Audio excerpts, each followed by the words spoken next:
My name is Benjamin Hayes, and at 34, I never imagined my own mother would disown me. After my father died, I inherited our family home, but let Mom and my sister Rachel continue living there while I moved to an apartment.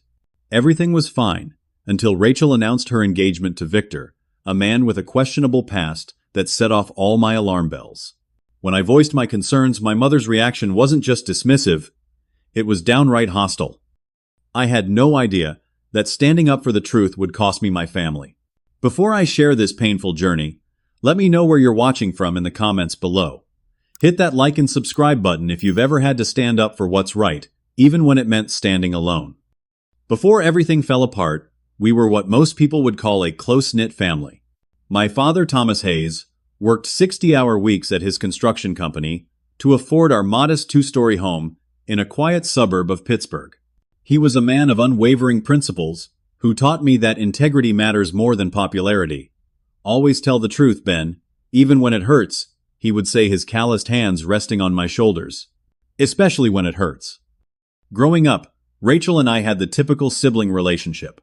4 years younger than me, she was annoying at times, but also someone I felt fiercely protective of. I helped her with math homework, scared away a few unworthy boyfriends in high school, and even taught her to drive when Dad was too nervous to handle her lead foot.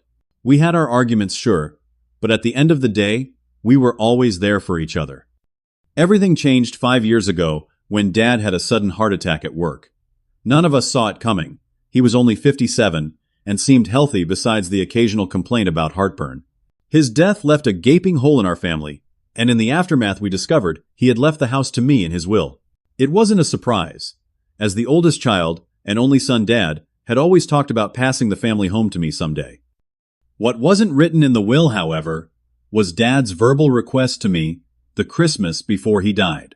"Take care of your mother and sister, Ben," he had said during our traditional father-son talk on the porch, breath visible in the December air. "They'll need you when I'm gone." I took those words to heart. Despite owning the house outright, I decided to let Mom and Rachel continue living there while I moved into an apartment about 15 minutes away. It made sense financially too. Mom had never worked outside the home, and after Dad died, she depended on me to help with bills. Rachel was just finishing college and working part-time at a local coffee shop, so her contribution to household expenses was minimal. My career as a software engineer at a healthcare tech company provided enough stability to support 2 households. I wasn't rich by any means, but I was comfortable and could help my family while still building my own savings. Every Sunday, I'd go over for dinner, check on the house maintenance, and make sure Mom and Rachel had everything they needed. Looking back, I can see the pattern of favoritism that had always existed, but intensified after Dad died. Mom gave Rachel lighter chores. Growing up, praised her mediocre achievements, while barely acknowledging my accomplishments, and always seemed to take her side in any disagreement.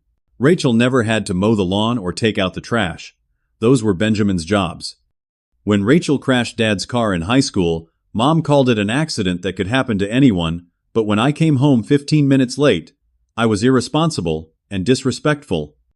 I had accepted this dynamic years ago. Maybe it was because Rachel was the baby of the family, or maybe Mom just related more to her daughter than her son. Either way, I had made peace with it, or so I thought. The occasional sting of unfairness was something I had learned to live with. Then Victor Reynolds entered our lives. Rachel brought him to Sunday dinner without warning about 8 months ago. "Everyone, this is Victor," she announced, her cheeks flushed with excitement as she introduced the tall, dark-haired man beside her. He looked to be in his late 30s, notably older than Rachel's 28 years, and wore an expensive watch that seemed out of place with his otherwise casual attire. Something about Victor set off immediate alarm bells in my head. Maybe it was the way his smile never quite reached his eyes, or how he kept steering the conversation back to his supposed business successes. "Just closed a deal worth 6 figures last week," he boasted while reaching for his 3rd serving of Mom's pot roast. "The clients practically begged me to take their money." His stories didn't add up.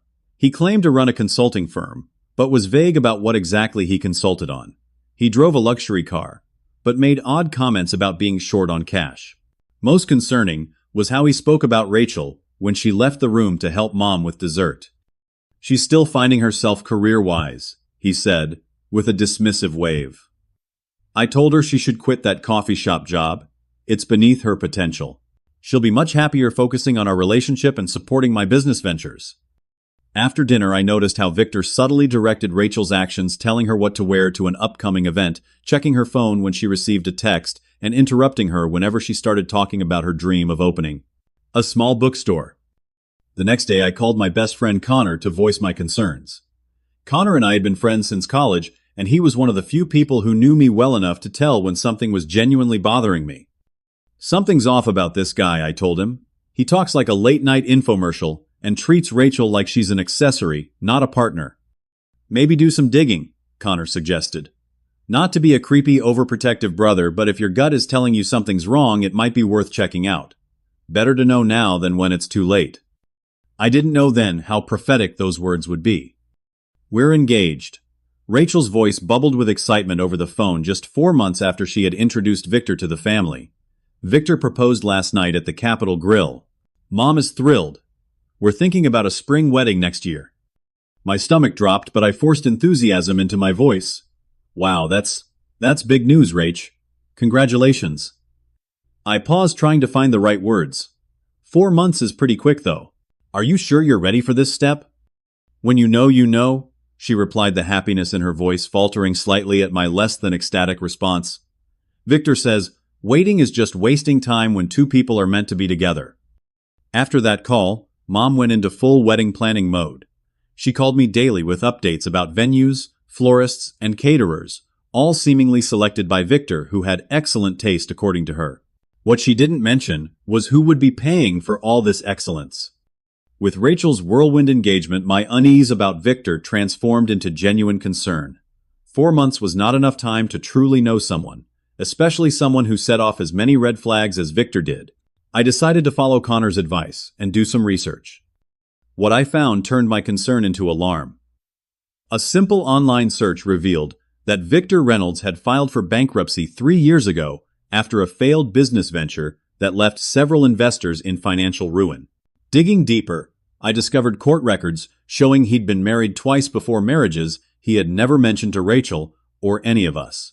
His second divorce included allegations of financial misconduct with his ex-wife, claiming he had systematically drained their joint accounts. Most disturbing was the case for unpaid child support filed by a woman named Danielle Cooper.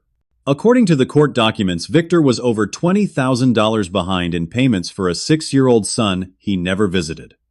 This information left me in an impossible position. Should I tell Rachel what I'd found and risk her shooting the messenger, or stay silent and watch her potentially make the biggest mistake of her life? I decided to talk to Uncle Robert, my father's brother, and the wisest person I knew. Uncle Robert had always been a voice of reason in our family, someone who could see all sides of a situation, but ultimately stood for what was right. You have to tell her, Ben, he said, after I shared my findings over lunch at his favorite diner. Your father would never stand by and watch Rachel walk into this blindly. But he added, stirring his coffee thoughtfully, you need to approach it carefully. Present the facts without judgment and let her make her own decision. Taking Uncle Robert's advice, I invited Rachel for coffee, hoping to gently suggest premarital financial counseling as a way to open the conversation. I thought this approach might be less confrontational than directly accusing Victor of being a con man. Financial counseling, Rachel scoffed, stirring her latte aggressively. Victor handles all that stuff. He's amazing with money, Ben. He's starting a new investment company that's going to be huge. Rachel, even couples who are great with money benefit from transparency before marriage, I tried to explain. It's about starting your life together with open communication. This is exactly why I didn't want to meet with you alone, she snapped. Mom said you'd try to interfere. You've never been supportive of my relationship with Victor. You're just jealous that I found someone special while you're still dating casually. Her defensive reaction only strengthened my resolve to uncover the truth. Through some social media sleuthing, I managed to find contact information for Danielle Cooper, Victor's ex, with the child support case. After considerable hesitation, I reached out explaining that my sister was engaged to Victor and that I was concerned about her well-being. Danielle agreed to meet me at a quiet cafe across town. She was a poised, professional woman who worked as a dental hygienist. The pain in her eyes was evident as she shared her story. Victor was charming, attentive, and so convincing, she explained, hands wrapped tightly around her mug. He told me he was an entrepreneur on the verge of a big break. I believed him and supported him financially while he built his business. He isolated me from my friends and family, saying they were negative influences who didn't understand his vision. Her story continued with a pattern that chilled me. Victor had convinced her to co-sign loans, max out credit cards, and even take a second mortgage on her condo. When her savings were depleted and her credit ruined, he suddenly found reasons to blame her for their problems, and eventually walked out, leaving her with crushing debt and a young son. "I'm not telling you this for revenge," Danielle said as we were about to leave. "I've rebuilt my life and Jordan and I are doing okay now. But I wouldn't wish what I went through on anyone, especially not another woman who might be blinded by the same charm that fooled me." As I drove home from that meeting, I knew I couldn't stay silent regardless of the consequences. This wasn't about me disliking my sister's choice of partner. This was about protecting her from someone who had a documented history of exploitation. With each mile, my determination grew. Dad would have done the same no matter how uncomfortable the conversation might be. The following Sunday, I arrived at the family dinner with a folder of documents and a knot in my stomach. My plan was to speak with Rachel privately, before everyone sat down to eat. But Victor seemed to be watching her like a hawk, barely letting her out of his sight. "Rachel, can I talk to you for a minute?" I asked, as she was setting the table. "Alone." Before she could answer, Victor appeared in the doorway, wineglass in hand. "Whatever you need to say to my fiancé, you can say in front of me," he said with a smile that didn't match the cold look in his eyes. "We don't have secrets from each other." Mom bustled in from the kitchen, wiping her hands on her apron. "Is everything okay?" "Dinner's almost ready." Realizing I wouldn't get Rachel alone, I made a split-second decision to address my concerns openly, but as respectfully as possible. "Actually, there's something important I wanted to discuss with all of you," I said, gesturing toward the living room. "Maybe we could sit down for a few minutes before dinner." Once we were all seated, I took a deep breath.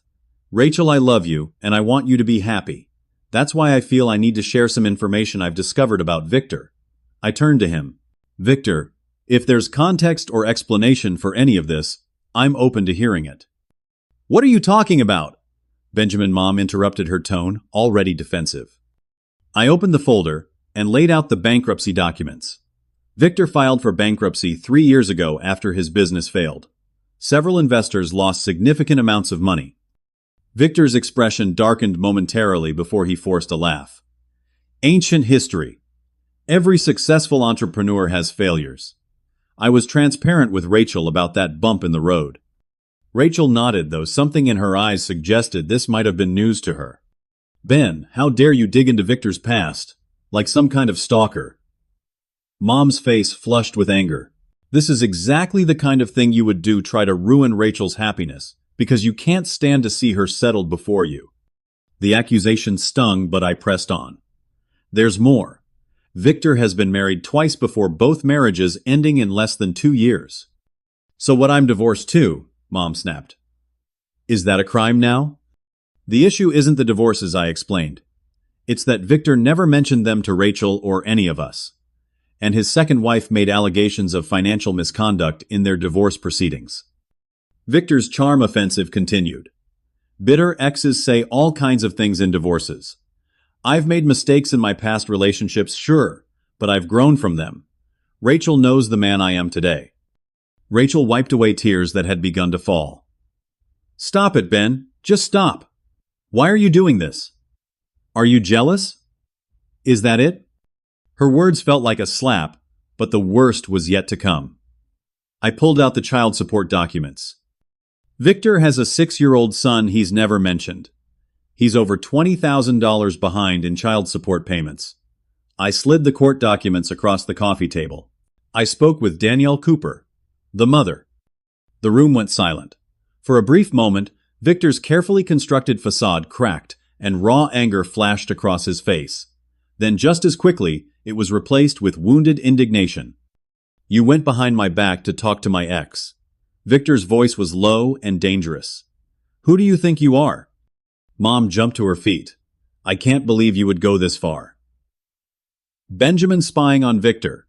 contacting his ex-wife. This is beyond inappropriate. Ex-girlfriend, I corrected quietly. They were never married. That's not the point, Mom shouted. The point is you're trying to sabotage your sister's happiness. Rachel was openly sobbing now. How could you do this to me? Today was supposed to be about celebrating our engagement, not attacking Victor. I tried to remain calm, focused on the facts. Rachel, I'm not attacking anyone. I'm presenting information that you should know before you legally bind yourself to someone. You've always been like this, Mom said, her voice dripping with contempt. Always thinking you know better than everyone else. Cold and calculating just like your father could be.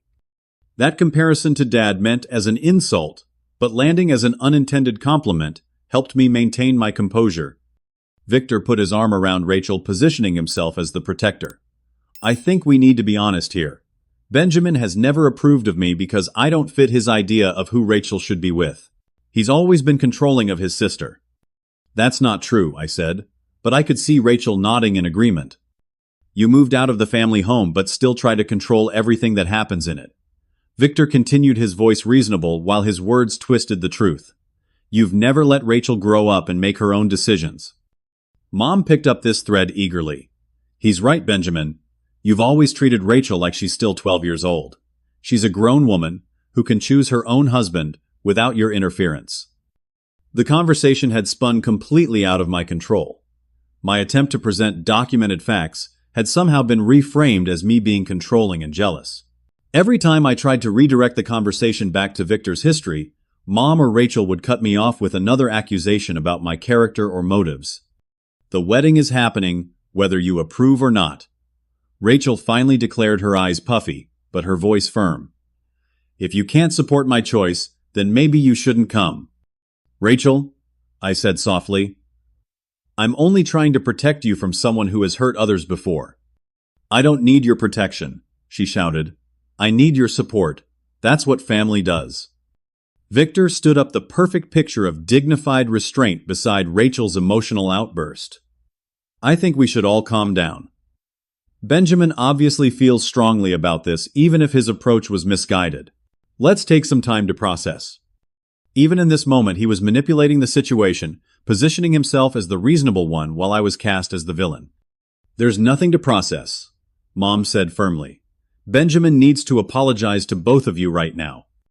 I looked at the documents on the table, concrete evidence of Victor's concerning history, and then at the three angry faces staring back at me.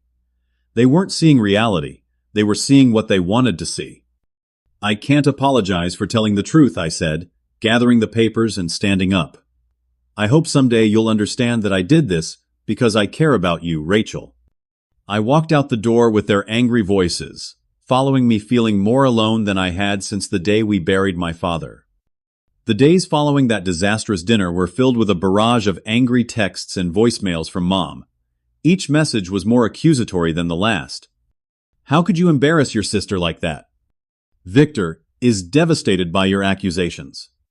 Rachel cried all night. Because of you. Your father would be so disappointed in your behavior. That last one cut deepest. Dad had raised me to value honesty and to protect our family. I believed with every fiber of my being that he would have done exactly what I did, perhaps with more tact, but with the same intent. Rachel refused to speak to me directly, instead using Mom as a proxy for her anger. When I tried calling her, she blocked my number.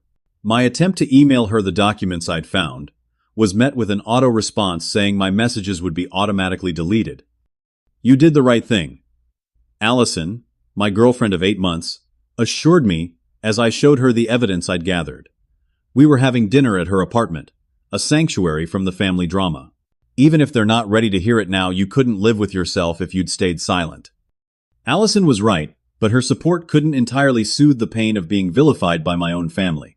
Worse, I soon discovered that Mom and Rachel were spreading their version of events to our extended family, a version that painted me as jealous, controlling, and determined to ruin Rachel's happiness.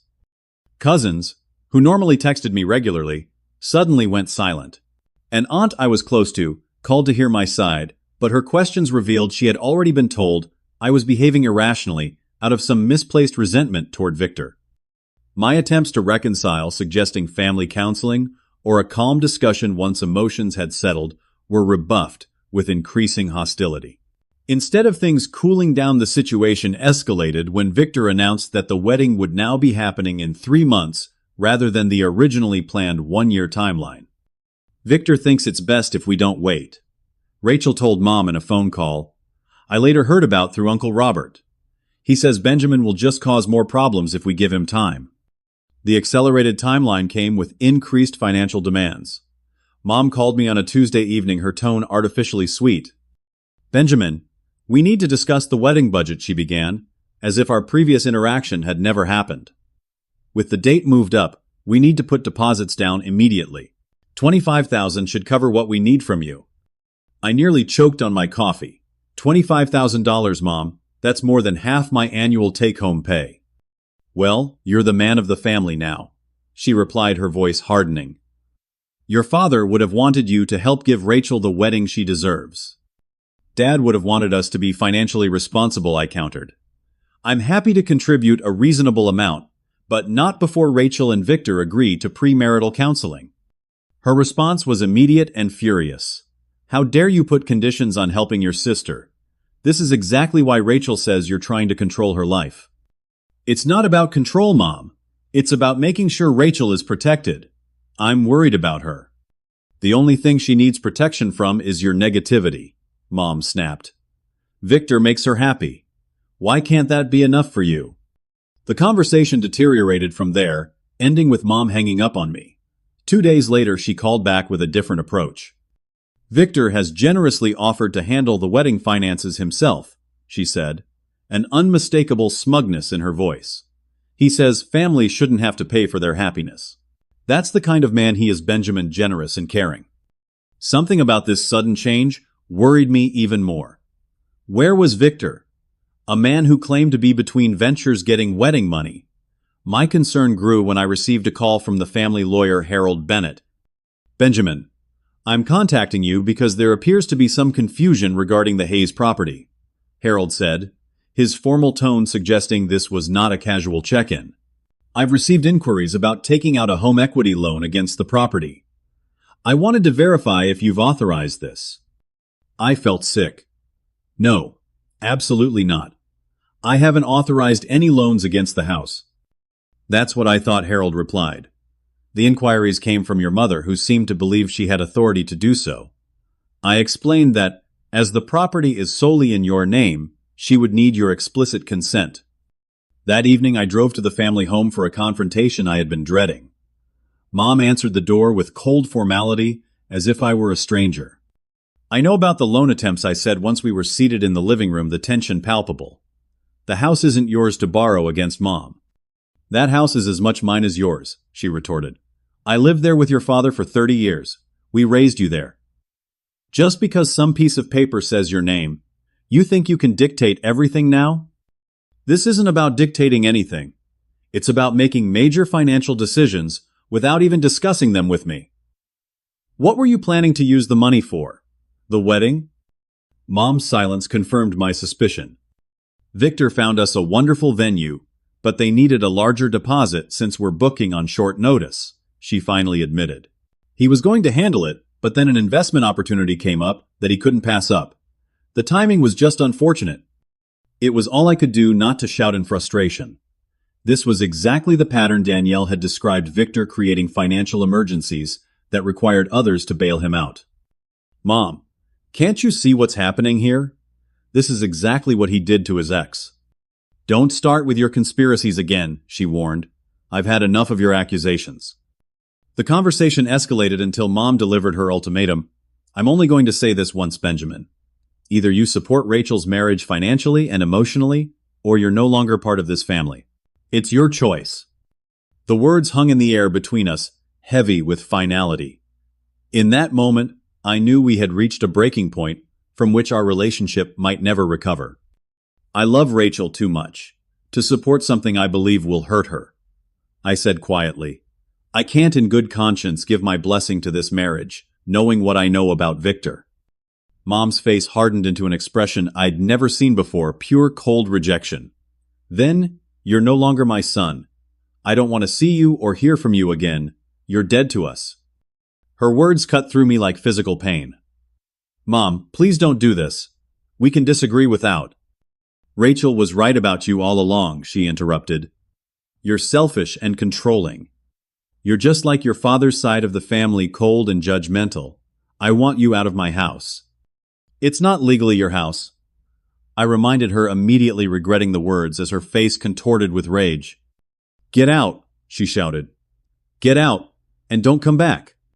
As I walked to my car, the front door slammed behind me with such force that the sound seemed to echo through my entire body.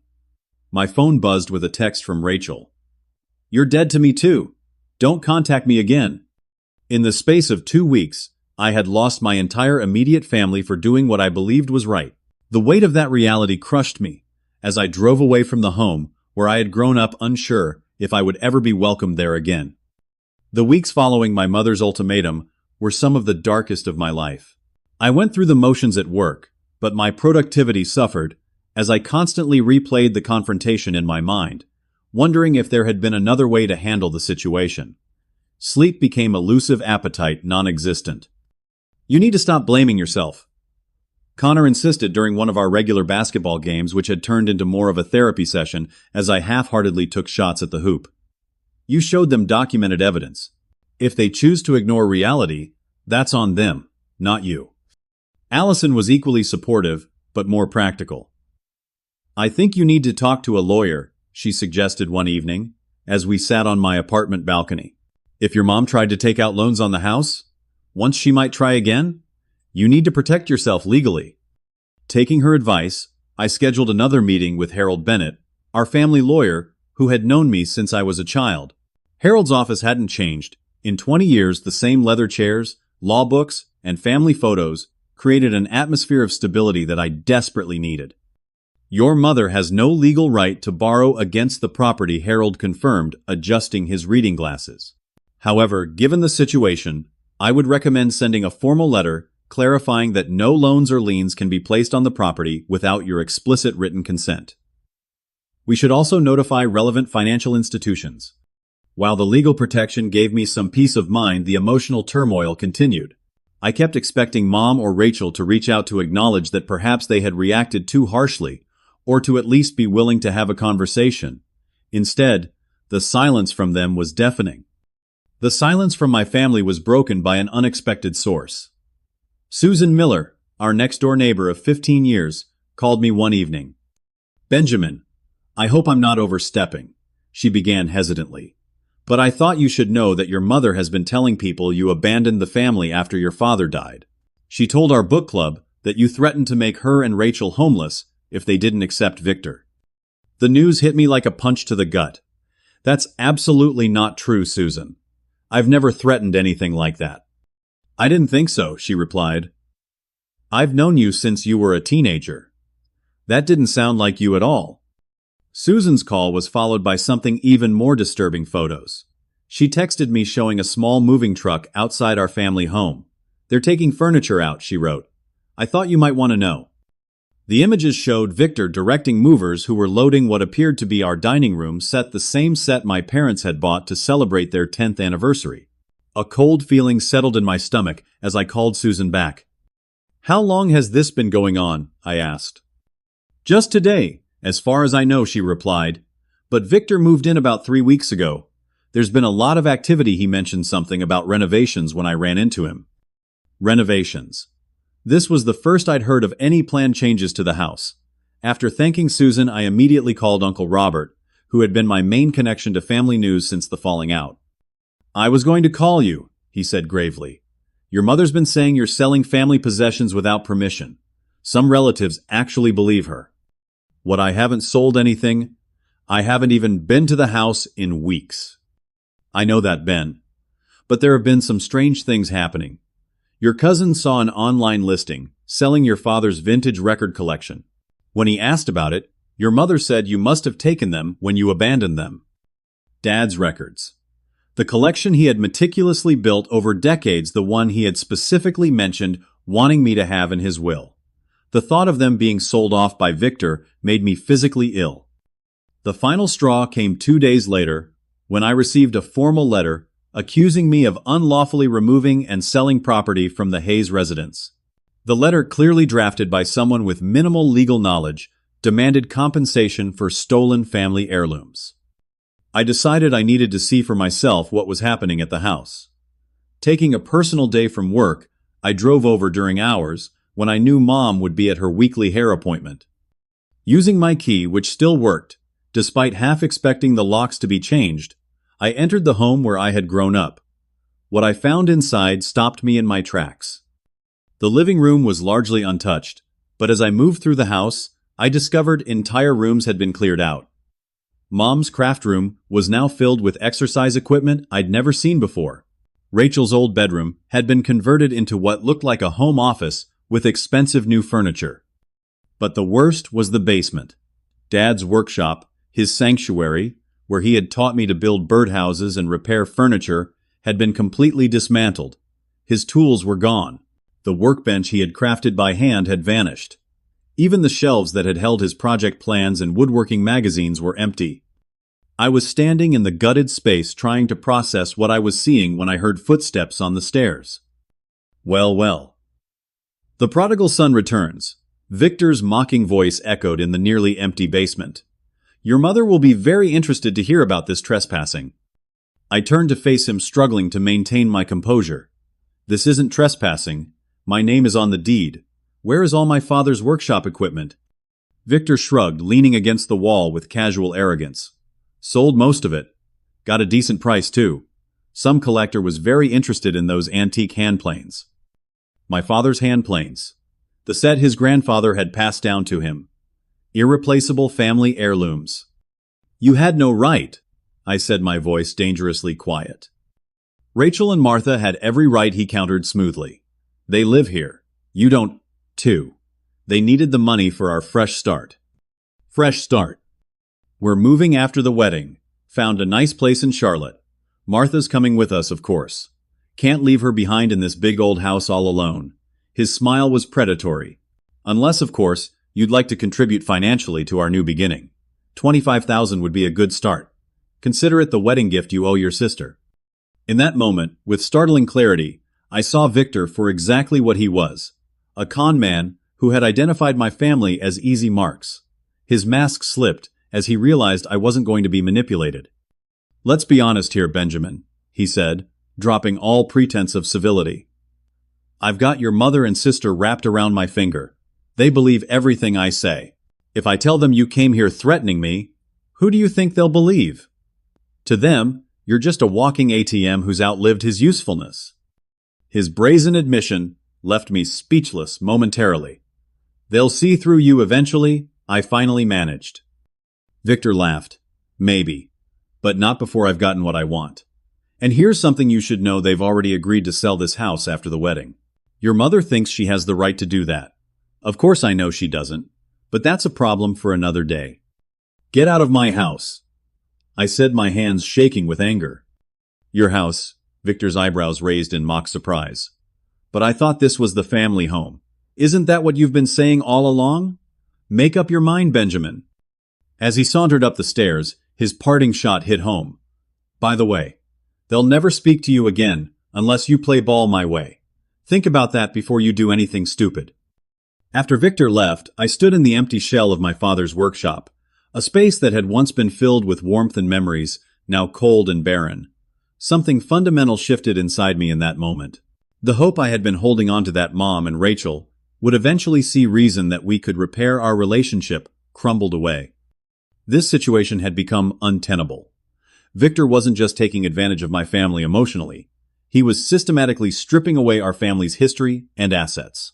If I didn't act, there would be nothing left to save. That evening, I called Harold Bennett again and Uncle Robert for an emergency meeting. After explaining everything I had discovered, I asked the question that had been weighing on me. What would Dad have done in this situation? Uncle Robert's response was immediate and certain. Thomas would have protected what he built for his family, even if it meant making hard choices. He wouldn't have let someone like Victor destroy everything he worked for. Harold was more measured, but came to the same conclusion. From a legal standpoint, you have every right to reclaim your property. From a personal standpoint, Sometimes the kindest thing you can do for someone is to stop enabling destructive behavior. With their support, I made the painful decision to reclaim my house, not out of revenge or anger, but out of a desperate need to preserve what was left of my family's legacy before Victor could completely dismantle it. "This isn't going to be pretty," Harold warned, as he drafted the necessary legal notices. "Be prepared for significant backlash." I nodded, feeling a strange calm settle over me. I'm already dead to them, according to Mom. How much worse could it get? I would soon find out the answer to that question. The formal eviction notice was delivered by courier the following Monday. Harold had advised that this would be the cleanest approach legally, even though it felt cold and impersonal. The document gave my mother and Rachel, and by extension, Victor, 30 days to vacate the premises as required by state law. I braced myself for the fallout, but nothing could have prepared me for the fury of my mother's response. Within an hour of the notice being delivered, my phone exploded with calls and messages. "How could you do this? To your own mother?" she screamed, when I finally answered. "Throwing me out of my own home after 30 years? Your father would be disgusted with you." "Mom, this isn't what I wanted," I tried to explain. "But Victor is selling off family possessions, and you tried to take out loans against the house. I had to protect what Dad worked so hard for. Victor is the only one helping us. Since you abandoned your responsibilities," she shot back. "We're selling things because we need money that you refuse to provide." There was no reasoning with her. In her mind, I had become the villain and Victor the hero. The conversation ended with her promising that I would regret this for the rest of my life. Rachel's reaction came in the form of a scathing email that accused me of cruelty, jealousy, and betrayal. "You've shown your true colors," she wrote. "I hope throwing your family into the street was worth it to prove your point." The eviction notice quickly became public knowledge within our extended family and social circle. My mother made sure of that, calling everyone we knew to share her version of events, that I was heartlessly evicting my widowed mother and sister out of pure spite because I disapproved of Rachel's choice of husband. The social backlash was immediate and painful. Relatives I had been close to my entire life stopped speaking to me. Family friends crossed the street to avoid me in our small community. Someone even keyed my car with the word Hartles while it was parked outside my apartment building. The stress began affecting my work performance. After missing a critical deadline, my boss Gregory called me into his office. "Benjamin, is everything okay?" he asked, concern evident in his voice.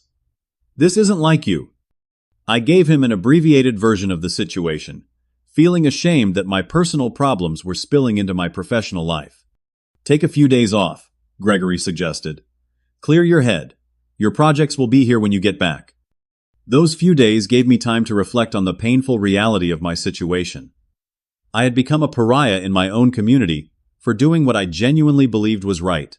The isolation was crushing, but Allison and Connor stood firmly by my side, providing the emotional support I desperately needed. "You're doing the right thing," Allison assured me repeatedly. Sometimes the right thing is also the hardest thing. As the eviction date approached, a new tactic emerged. Rachel showed up at my apartment unannounced one evening, her eyes red from crying, looking more vulnerable than I had seen her in months.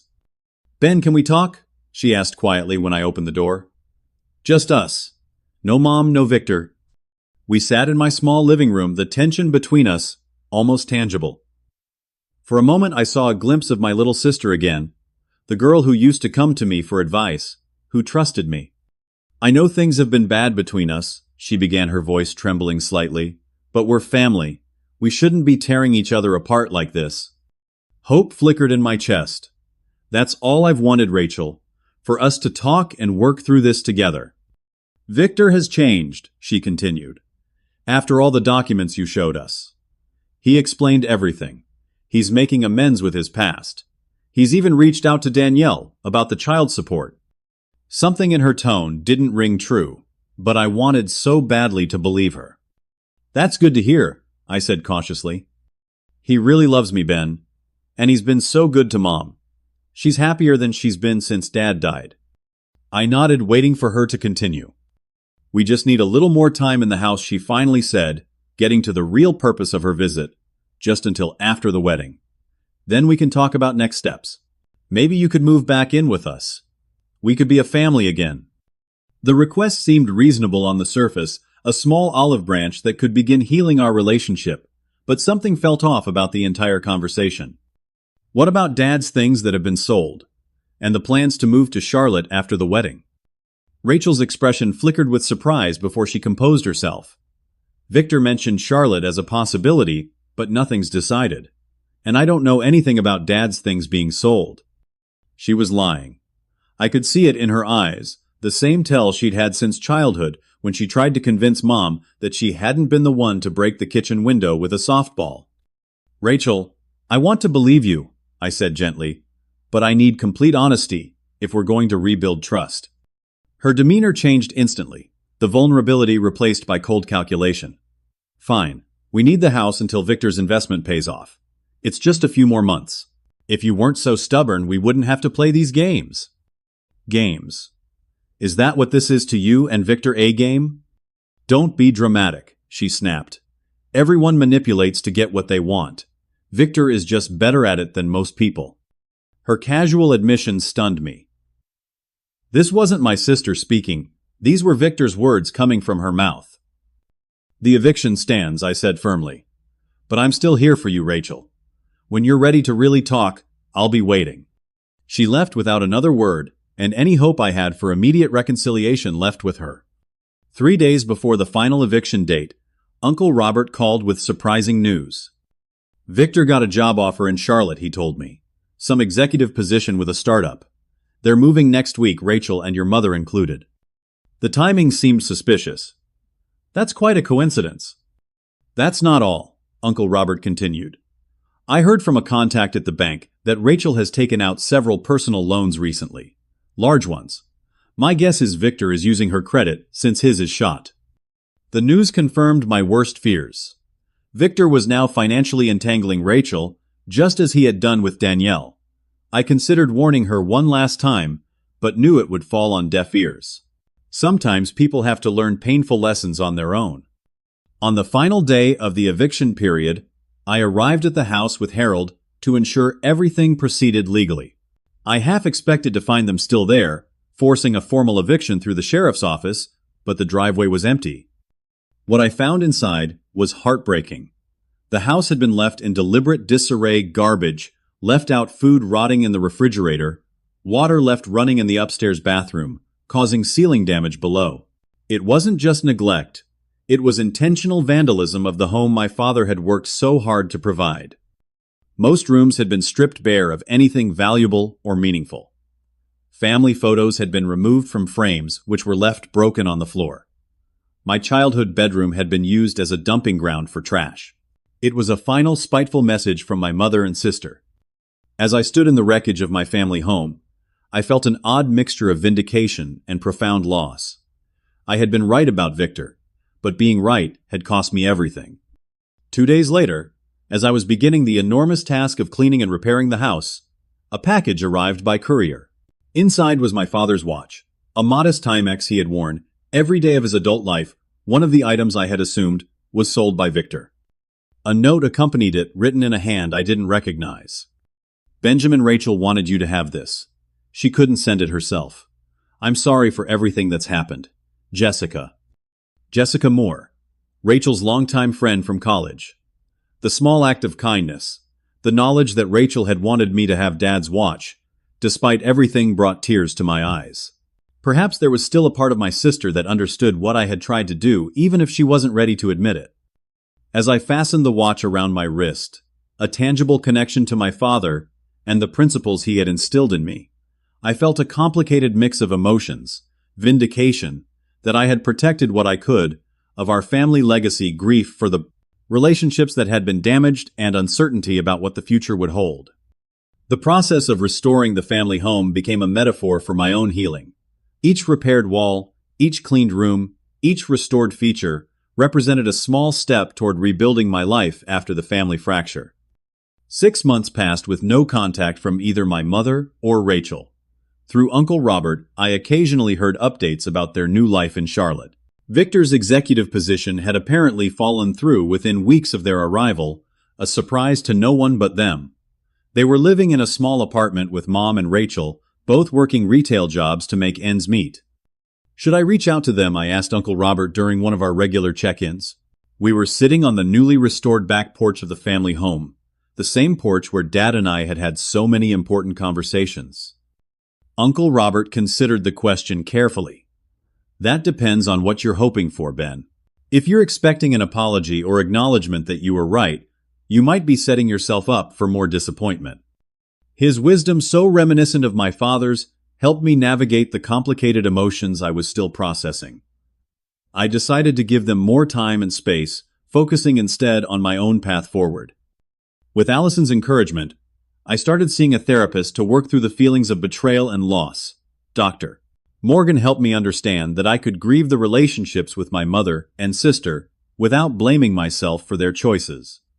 "You set a boundary," she explained during one session. "Their response to that boundary is not your responsibility." About 7 months after they left, I received an unexpected visit from Diane Williams, my mother's friend, of over 20 years. She had always been kind to me growing up, often bringing over homemade cookies when she knew I was studying for exams.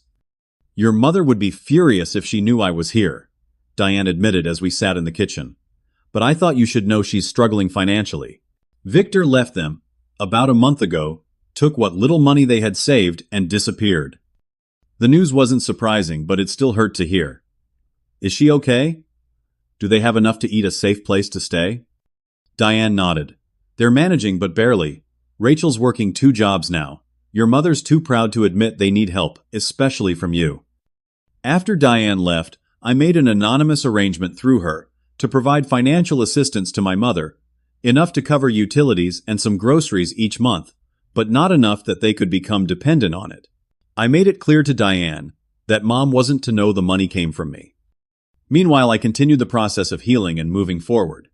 One of the most therapeutic activities was rebuilding my father's workshop in the basement. I carefully recreated his workbench using the few photographs I had installed similar shelving, and even managed to track down replacements for some of his tools through online auctions. As I worked with my hands, I felt connected to Dad in a way that transcended the physical loss of his possessions. "It's not the tools that matter," I could almost hear him saying, "it's what you build with them." After nearly a year of restoration work on the house, I made a difficult decision. Despite all the effort I had put into bringing the family home back to life, it remained filled with too many painful memories. After consulting with Allison, who had become an unwavering source of support through the entire ordeal, I decided to sell the house and purchase a new place, one without the shadows of the past. "Are you sure about this?" Allison asked, as we toured potential new homes. "You've put so much work into the old house." "The work was part of my healing," I explained. "But now I need a fresh start, a place that's ours, not haunted by what happened." The decision felt right, like closing one chapter of my life and beginning another. The family home sold quickly, and I put aside a portion of the proceeds in a separate account money that could help Mom and Rachel if they ever truly needed it. 2 weeks after listing the house, I received an email that stopped my heart momentarily. The sender was Rachel. "Ben," it began simply, "Victor left us. You were right about everything. I'm sorry it took me so long to see it. He took most of our money and maxed out my credit cards before disappearing. I don't expect your forgiveness, but I wanted you to know that I understand now why you tried to warn me. Rachel." The email was brief, but it represented the first acknowledgement from either Rachel or Mom that my concerns had been valid. I waited a day before responding carefully, considering my words. "Rachel, I'm sorry. Things turned out this way. I never wanted to be right about Victor. I just wanted to protect you. When you're ready to talk, I'm here. Ben." Our reconnection was cautious at first, brief emails that gradually evolved into text messages and eventually phone calls. Rachel shared the full extent of Victor's deception, how he had systematically isolated her from friends, controlled their finances, and leveraged her credit to fund his schemes. By the time he abandoned them, Rachel had over $50,000 in debt and a shattered sense of trust. "How did I not see it?" she asked during one call, her voice breaking. "All the signs were there, exactly like you said." "Con men like Victor are experts at what they do," I assured her. "They know exactly how to make you doubt yourself and trust them instead." Over the next few months, I helped Rachel rebuild her credit and financial stability from a distance. We developed a debt repayment plan, and I connected her with resources for emotional support. Our relationship, while not fully healed, was moving in a positive direction. Mom, however, remained steadfast in her refusal to reconnect. According to Rachel, she still blamed me for everything: the eviction victor's departure, their financial struggles. Her pride prevented her from acknowledging any role she had played in the situation. "Give her time," Rachel suggested. "She's lost everything: her home, her dignity, her illusions about Victor. It's easier to blame you than face her own mistakes." I had to accept that reconciliation with my mother might never happen, and that was a painful reality I learned to live with. I kept the door open, but recognized that I couldn't force her through it. As my own life continued to evolve, I found peace in building new traditions and connections. Allison and I grew closer through the adversity our relationship strengthened by the challenges we had weathered together. One evening in the new home we had chosen together, I proposed to her using my father's restored watch as part of the moment. Dad always said time was the most precious gift we could give someone. I told her, as I presented both the ring and the watch, "I want to give all of mine to you." Life has a way of coming full circle sometimes in ways we don't expect. The painful journey of standing up for the truth cost me my family temporarily, but it also forced me to find my own strength and build boundaries that ultimately led to a healthier future. Rachel continues her own healing journey, slowly rebuilding her life and independence. Mom remains distant, though Rachel tells me she keeps a photo of me on her nightstand, a small sign that perhaps someday reconciliation might be possible. What I've learned through all of this is that family isn't just about blood, it's about mutual respect and honesty. Sometimes, the most loving thing you can do for someone is to stand firm in the truth, even when it costs you dearly in the short term. As my father would say, the right path isn't always the easy one, but it's the one you can live with when you look in the mirror each morning. I can now look in that mirror without regret, knowing I did what needed to be done to protect both my sister and my father's legacy, even when it broke my heart to do so. Have you ever had to make a difficult decision that temporarily cost you relationships, but was ultimately the right thing to do? Share your experience in the comments below. If this story resonated with you, please hit that like button and subscribe for more real-life stories about family challenges and personal growth. Remember, sometimes standing alone for what's right is the strongest thing you can do. Thank you for listening, and I wish you the courage to face your own difficult truths with integrity.